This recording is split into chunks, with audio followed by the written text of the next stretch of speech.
This tutorial is going to cover texturing the garage. It's also a good general approach to creating repeated texture patterns in Photoshop that would be used for a game environment or for a number of other purposes. But this will serve our purpose for texturing the garage. I'm going to start with a new file, and I'm going to make it, I guess I'll make it about 4 by 4, and I'll make the resolution about 100. Now I'm doing this according to the scale of the tutorial file I've supplied you with that we'll be using for class tomorrow, but the original's got a higher res, so you might have to adjust the size of your texture accordingly. But let's get started with this. So I'm going to choose a color to begin with, and I encourage you to create your own textures and use just this technique to get started, and then to put your own spin on all this. I'm going to hit Option Delete to fill it. I'm going to go to Filter. I'm going to add noise,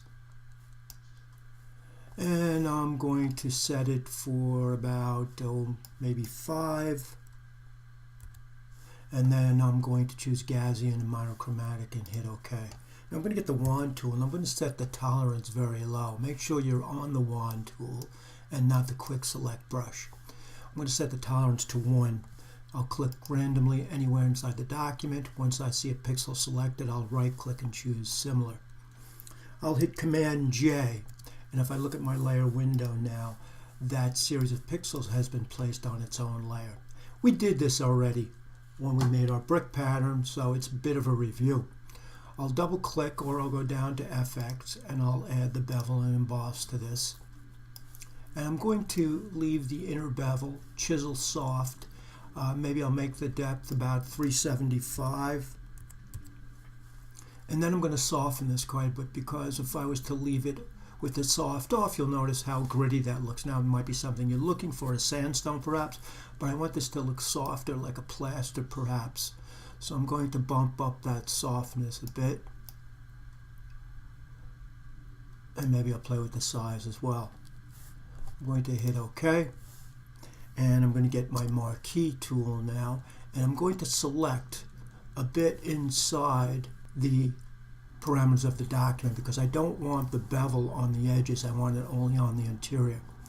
Now I'm going to go to Edit, and I'm going to choose Define Pattern, and I'll click OK. Now I'm going to jump over to the garage, and you can see I've taken out the texture, separated out from the model. Now let's just do that so we're sure of how we got here. Once you open up the garage file, you'll see that in the layer window, the sublayer called Last Gas Station. I'll double click on that, and that brings up the actual texture. Now I'm going to put a new blank layer in, because when we use a pattern and introduce it to a Photoshop file, it will cover the selected layer, which means it would cover the reference file that I've placed inside this. Now I'm going to go to Edit, and I'm going to choose Fill. And if I go to where it says Contents and choose Pattern, and then click where it says Custom Pattern, the last entry will be what I just created. And I'll go ahead and hit OK on that. And you can see now that I've got that texture placed in my model. Okay, so pretty straightforward, very easy. Now, I'll expect your models to have a more complex pattern than just one texture. As the sample, if we were to take a look at that sample, you'll notice that there is also a brick wall in conjunction to the texture I just created. Now let's say, for argument's sake, rather than brick, I was going to use stone. I'm going to close this out for a second, and I'll choose Save. And I've supplied you with a texture that I've taken from online. So if you were to go to your folder, you'll see that I've enclosed a stone pattern. And we're going to use that stone pattern to generate another texture that could either go around the base of the garage or could be part of the wall. So in any case, this workflow will serve your purposes no matter what you may want to do in this project and in the future. I'm going to go up to Filter, and I'm going to choose Other, and I'm going to choose Offset. And what you're going to notice is that it starts to split your document in sections of 4, depending on what you set the resolution for. So you can tweak these to get close to where you'll see the intersection of the 4 corners of this file now. So if I wanted to be more precise, I could get the actual measurements and pop that in. But you can see now, if you look closely, that there is a cross through here. Now what that means is that if I was to generate many sections of this, where the outside edges of this document are, it would meet seamlessly with all the others. So essentially it's a tile technique. I'm going to click OK. Now I'm going to eliminate the tile cross in the very center so that I have one solid piece. I'm going to put a new blank layer in, and I'm going to use my clone tool. So I'm going to hit S on the keyboard, and I'm going to make sure that at the top of my interface, brush is set for normal, the opacity is 100%, the flow is 100%, and the sampling is all layers. I'm going to get a soft brush, and I'm going to set it for about 60% though, so it's not completely soft or completely hard. Now I'm going to carefully clone. I might drop my brush size down a bit to maybe about 90 pixels. Again, this is very subjective. This is just for the technique.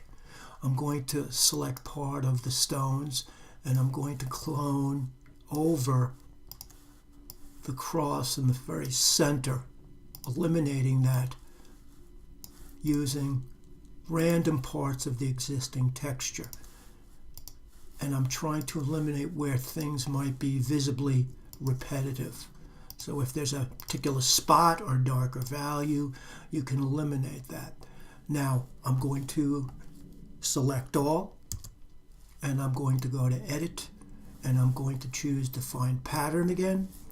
I'll simply click OK. I'm going to go to the UV map for the garage. I'll double click to access it. Now once again, I'm putting in a new layer because it will cover the existing layer. Now I will go up to Edit, and I'm going to go to Fill, and I'm going to choose the last entry, and I'm going to turn off the UV map, and I'm going to save. And if I move this aside to look at my model, you'll see that I've got that stone pattern seamlessly on my model. Now the scale of it and the use of it is really up to you. This is just for the workflow on how to create a general seamless pattern inside of Photoshop for game environments and for any other purpose you might need a repeated pattern.